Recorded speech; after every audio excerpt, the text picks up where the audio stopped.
La Maison des Zaza, c'est une colocation pour 8 personnes qui vivent avec la maladie d'Alzheimer.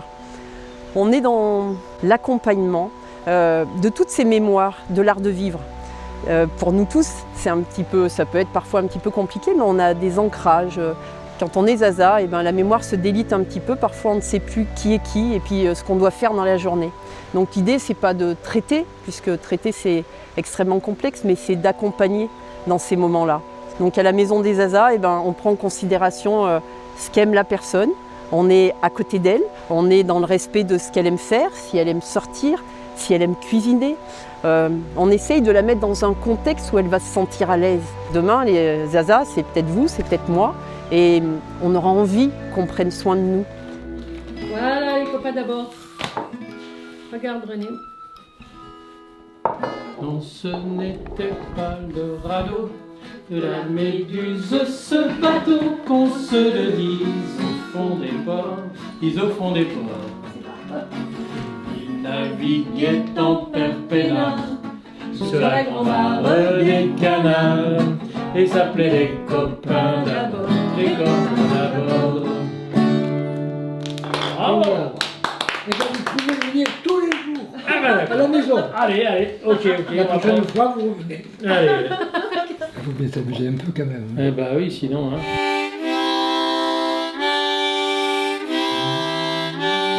Je vous aime. Les Zaza, moi j'ai tout de suite accroché au projet parce que je l'ai trouvé joyeux, j'ai trouvé ludique, j'ai trouvé qu'il posait un autre regard sur la maladie d'Alzheimer.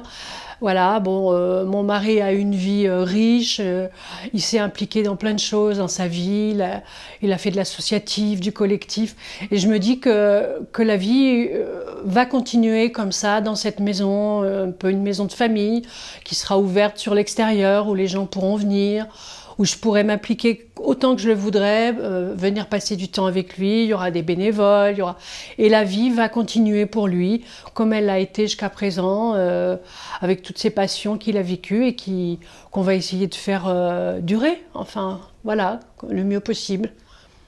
On laisse la maladie prendre toute la place, puis la personne disparaît derrière la maladie, et on finit par ne voir que la maladie, alors qu'on a beaucoup à se remettre en question nous-mêmes, à remettre nos organisations en question, à remettre en tant que société la place qu'on garde, qu'on laisse aux personnes qui sont touchées par cette maladie. La façon dont le regard se forme, c'est beaucoup à travers les mots qu'on utilise. Et rapidement, dans mon accompagnement des personnes et de leurs familles, je me suis rendu compte de l'impact du mot démence. Le mot démence, ça s'inscrit aussi avec tous les autres termes qu'on utilise quand on dit agité pathologique, trouble de comportement, fugueur, fouilleur. Ça construit le regard, puis à partir du regard, après, ça nous donne tous les droits de créer des lieux où on est dans la relation de contrôle. Le choix qu'on a fait à Carpe Diem, c'est de vivre avec un certain nombre de risques. Prendre des risques, ça ne veut pas dire fermer les yeux sur les dangers. Ça veut dire être créatif sur les moyens de sécurité. Ça ne veut pas dire qu'une personne peut sortir sans qu'on ait pensé à des moyens pour qu'elle ne soit pas mise en danger. Mais il faut que ces moyens-là respectent la liberté des gens. Le travail que l'on mène depuis 7 ans aujourd'hui, avec l'association, c'est l'ouverture de maisons. Donc derrière nous, la maison des Girondines à Chabeuil, qui est certainement une future implantation Zaza, au même titre que le sera une maison à Oust-sur-Scie. Ces maisons-là seront aménagées comme des vraies maisons, parce que c'est ce qui nous tient à cœur, d'avoir vraiment une ambiance familiale, une ambiance où on se sente bien et on continue de vivre le plus normalement possible. Accompagner une personne qui vit avec la maladie d'Alzheimer, c'est pas simplement lui assurer un bon repas, lui assurer sa toilette quotidienne, lui assurer du nursing, c'est aussi lui amener de la chaleur humaine, c'est l'accompagner pour faire des choses qu'elle aime, qu'elle a toujours fait. On n'accompagne pas une maladie, on accompagne vraiment une personne. Et c'est vrai que pour nous, c'était un projet tout à fait novateur et intéressant parce que nous savons très bien qu'aujourd'hui, les chiffres sont en augmentation constante et que nous avons tendance à lier ça au vieillissement, ce qui est une réalité. Et aujourd'hui, le point à noter, c'est que de plus en plus de personnes viennent nous rencontrer parce que âgés de 50 à 65 ans, c'est un coup d'assommoir qu'ils reçoivent au moment du diagnostic et que de ce fait se pose la question du devenir de ces personnes qui pendant un temps peut-être pourront poursuivre leur vie au domicile ou à un moment donné la question du logement va se poser de manière certaine et que la solution EHPAD que l'on connaît d'une manière générale n'est certainement pas adaptée à ce type de public. Quand nous avons avec les ASA parlé de cette question-là, nous avons tout à fait été au niveau de l'association France Alzheimer favorable au projet de maison adaptée à ce type de public. À Chabeuil, nous avons ce lieu. C'est un ancien site qui accueillait l'ancienne maison de retraite, historiquement, pendant des années. Ce lieu a accueilli des personnes fragiles, des personnes qui avaient besoin d'un cadre de vie et d'un environnement favorable.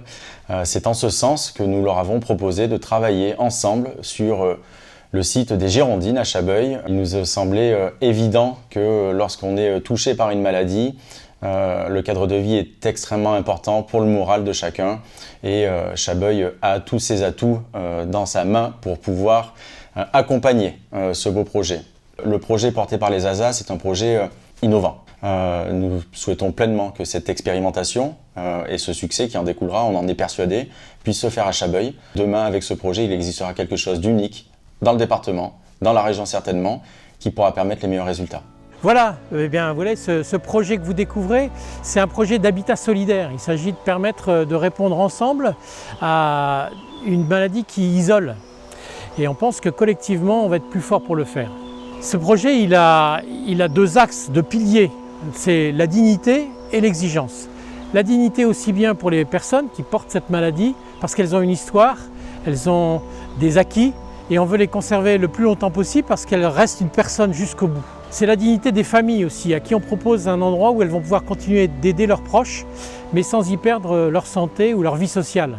Et la dignité des professionnels et des bénévoles, à qui on va proposer un cadre de travail de qualité, dans lequel ils vont pouvoir avoir le plaisir d'un travail bien fait et dans une ambiance qu'on voudra joyeuse. Et puis il y a l'exigence, parce qu'il ne suffit pas juste de la bienveillance pour être auprès de ces personnes. Il faut de la formation, il faut une bonne connaissance de la maladie et puis une grande capacité d'écoute qui va faire que d'un jour à l'autre, peut-être que la maison elle va tourner différemment parce qu'on va s'adapter à l'évolution de tel ou tel des colocataires. Pour le réussir, on a besoin maintenant de passer un cap, celui de réussir les travaux dans ces deux maisons.